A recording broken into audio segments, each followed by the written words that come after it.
आऊज़ुबिल्लाहि मिनश्शैतानिर्रजीम बिस्मिल्लाहिर्रहमानिर्रहीम। Suzuki GD110 ये without self वाली है, ठीक है। ये कल मेरे पास आई है बिल्कुल खस्ता हाली में, और एक तरह से आप ये समझ लें कि लावारिस हालत में खड़ी हुई थी। हुआ ये था कि इसके साथ ये स्टार्ट नहीं हो रही थी, तो ये ऐसे ही खड़ी कर दी गई। खैर मेरे पास आई तो इसकी वायरिंग सेट करके हमने कुछ इसको स्टार्ट करने की कोशिश की और रात में स्टार्ट कर दिया। तो अभी मैं आपको इसको स्टार्ट करके दिखाता हूँ इसका क्या रिज़ल्ट है और क्या ये इंजन के बारे में बता रही है मुझे।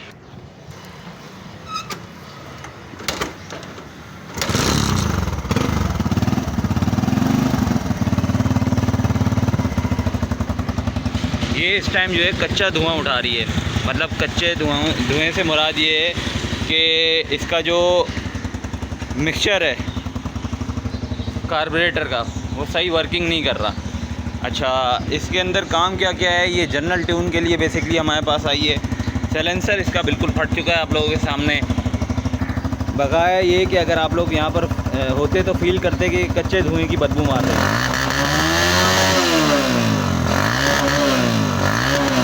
हर उस पर ये मिसिंग कर रही है, ठीक है। तो अभी मैं आपको इसका प्लग खोल के दिखाता हूँ, उसके बाद मैं सीन बाय सीन आपको दिखाता जाऊँगा। अच्छा व्यूअर्स, मैंने इसका प्लग निकाल लिया आप लोगों के सामने। देखें कितना काला फेंक रही है। इसका जो फ्यूल एवरेज है ना, वो सबसे बेहतरीन है। मतलब ये होंडा 70 जैसा फ्यूल एवरेज देती है अगर ये सही से मेंटेन हो। इसका फ्यूल एवरेज तकरीबन 60 पे आता है, 55 से 60 देती है ये। अच्छा, इसमें अब हम जो ऊपर से फ़िज़िकल कंडीशन दिखाते हैं आपको इसकी, कि इसका मडगार्ड टूटा हुआ है, ब्रेक शू इसके ख़त्म है, ठीक है, और ब्रेक शू इसके वर्किंग नहीं कर रहे। कल जब मैंने टेस्ट लिया था, साइड कवर इसका नहीं है। आपको मैं इसका ये भी दिखा चुका हूँ कि इसका जो है साइलेंसर फट चुका है पूरी तरीके से, ये देखें। और ये जगह भी जो है इसकी ये फट गई है, तो इसके साउंड भी सही नहीं आ रहा। अच्छा, किक इसकी चेंज होगी। एयर फ़िल्टर ऑयल फ़िल्टर तो खैर चेंज होता ही होता है। और बकाया ये कि मैं आपको इसके बाद दिखाता जाऊंगा कि इसमें क्या क्या हो रहा है, क्योंकि इसके कार्बोरेटर की हालत सही नहीं बता रही, उसका मिक्सचर जो है वो सही सेट नहीं हुआ हुआ। तो मैं अभी आपको अगले सीन में दिखाऊंगा कि मैं क्या क्या कर रहा हूँ। अच्छा व्यूअर्स, अब आप लोग देख रहे होंगे बाइक जो है वो मुकम्मल खुल चुकी है जनरल ट्यून के लिए। तो अब मैं आपको दिखाता जाता हूँ कि इसमें अंदर क्या क्या मसले हैं। चेन स्प्रॉकेट जो है वो जेन्युइन लगा हुआ है, लेकिन बिल्कुल ख़त्म हो चुका है। आप लोगों के सामने इसमें धारें बन चुकी हैं। अच्छा, इसमें ब्रेक शू जो इस्तेमाल किया गया है वो 70 का इस्तेमाल किया गया है, वो लोकल है, बिल्कुल किसी काम का नहीं है। ड्रम इसका ओके, कोई मसला नहीं है। इसमें जेन्युइन ब्रेक शू लग जाएंगे तो ओके हो जाएगा, ठीक हो गया। अच्छा, अब आते हैं हम इसके ऑयल फ़िल्टर पे। जैसे कि मैं ताकीद करता हूँ हमेशा कि ऑयल फ़िल्टर जेन्युइन लगाना चाहिए। ऑयल फ़िल्टर जनाब लोकल इस्तेमाल किया। अच्छा, लोकल ऑयल फ़िल्टर इस्तेमाल करने से क्या होगा वो भी मैं बता देता हूँ आपको।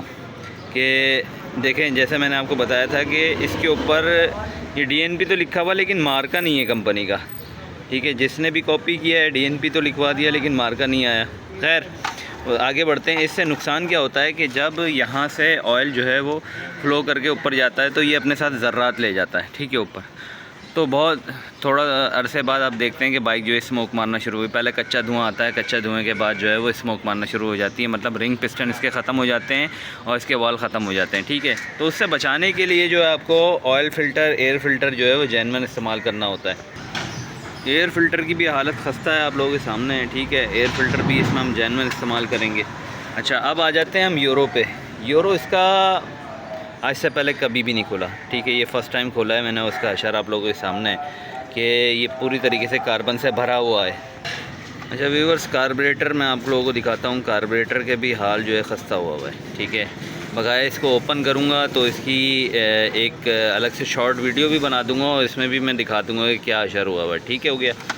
और इसमें जो मैंने आपको बताया था कि देखें, अभी से आप देखें कि लोकल ऑयल फ़िल्टर इस्तेमाल करने की वजह से अभी से इसके अंदर यहाँ पर कार्बन जमा हो रहा है। तो जब ये ऑयल की लाइनों में जाएगा तो क्या असर करेगा, अब आप लोग ख़ुद अंदाज़ा लगा सकते हैं, ठीक है।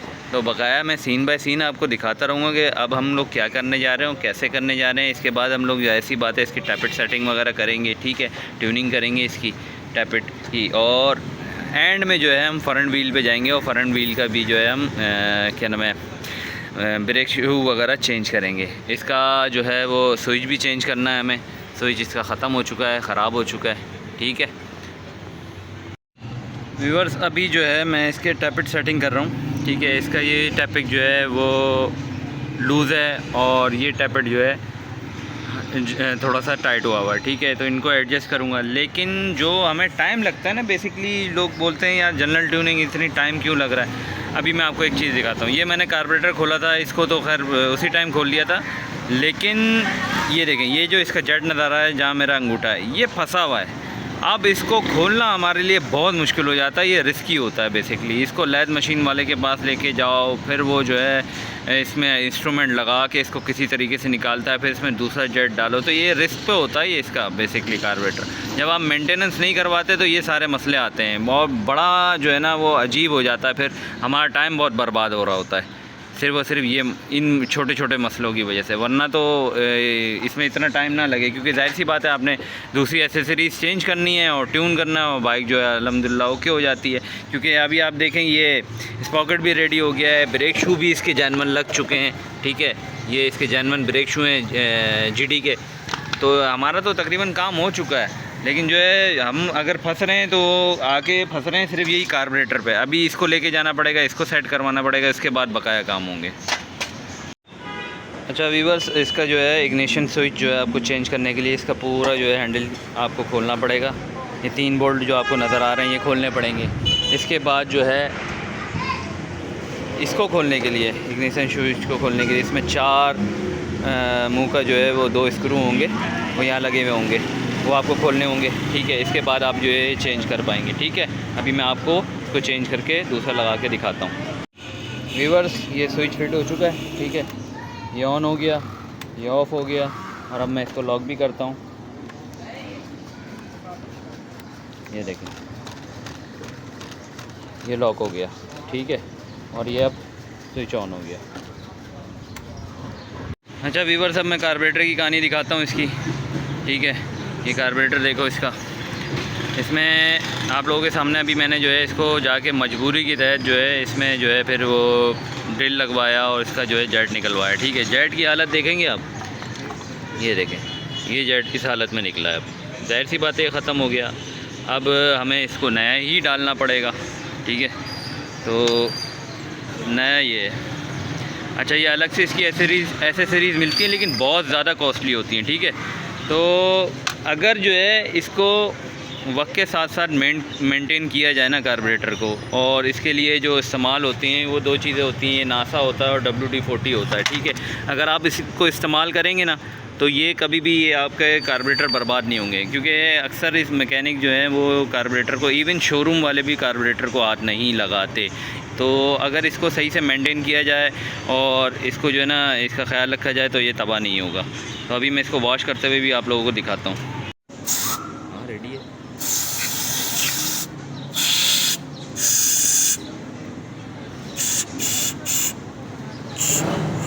अभी आप लोग देख रहे होंगे, ये देखें अंदर से आ रहा है इसके। तो ये इसका जो है ना मिक्सचर का स्क्रू था, जिसकी वजह से जो है ये अपने RPM पे सही नहीं आ पाती और मिसिंग करती है फिर, या फिर आपका प्लग बार बार शॉर्ट होता है, और ज़्यादातर तो आपका एवरेज ही ख़राब करेगी, ठीक है।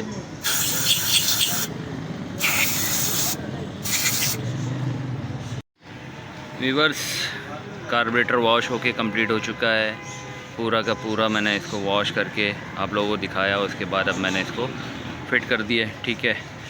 और इसके बाद यूरो भी अभी मैं आपको दिखाता हूँ।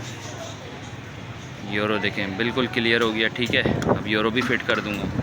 इसके बाद हम आ जाते हैं एयर फ़िल्टर पे। एयर फ़िल्टर नया लग गया है, ठीक है, जेन्युइन लगाया है। ब्रेक शू मैं आपको पहले भी दिखा चुका हूँ, ब्रेक शू जेन्युइन लगा दिए हैं, ठीक हो गया।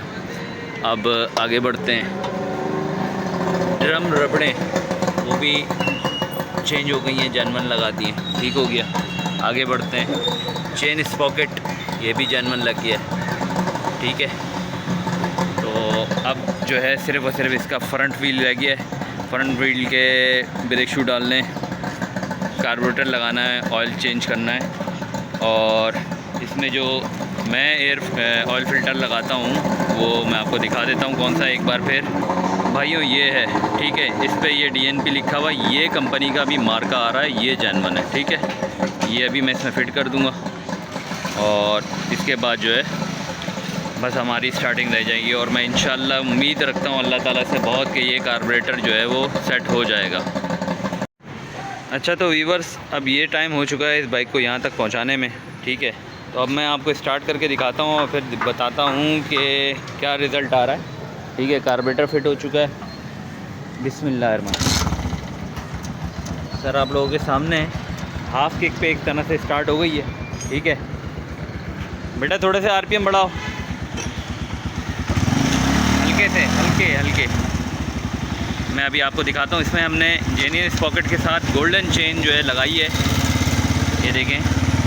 अल्हम्दुलिल्लाह इसमें कोई भी बल नहीं है कि मतलब जैसे ये झोल मारता है कोई भी चेन लगाने के बाद, तो आप ये देखें कि बिल्कुल ओके चल रही है, ठीक है अल्हम्दुलिल्लाह। और स्पॉकेट भी आप देखें, स्पॉकेट तो खैर जेन्युइन ही है। और गोल्डन चेन बेसिकली जो है ये इंपोर्टेड होती है, बहुत आला नस्ल है। ये पहले एक जीएस में लगाई थी मैंने, उसके बाद ये अब मैंने जीडी में भी लगा के दी है। तो इसका रिज़ल्ट आप लोगों के सामने है, ठीक है। तो बस अब इसकी जो है वो छोटे मोटे से काम रह गए हैं। इंशाल्लाह इसके बाद जो है मैं इसका राउंड लूँगा और ये फ़ाइनल हो जाएगी।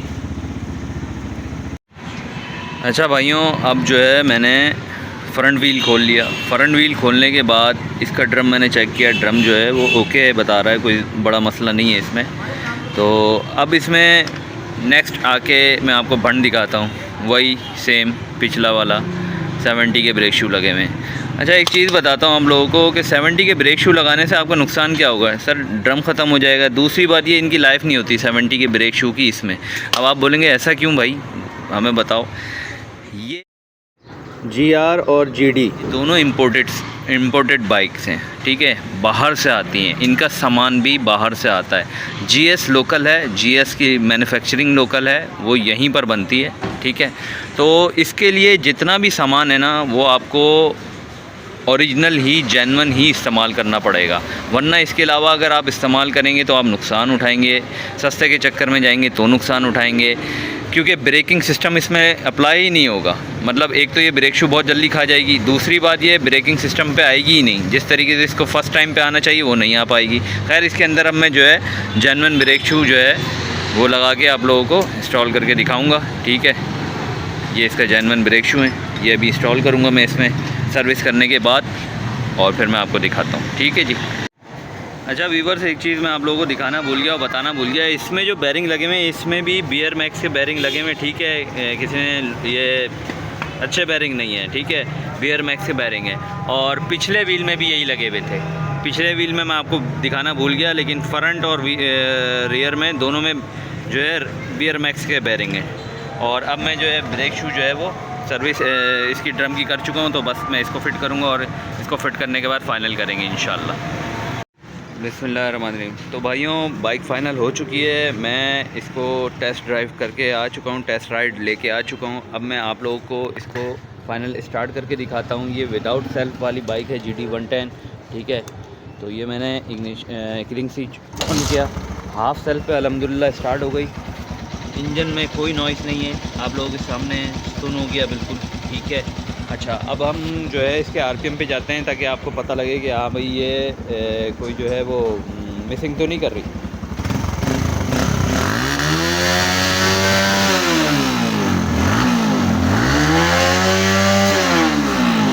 ठीक है भाइयों, आप लोगों के सामने है, अल्हम्दुलिल्लाह कोई मिसिंग नहीं है और कोई स्मोक भी नहीं है, ठीक है।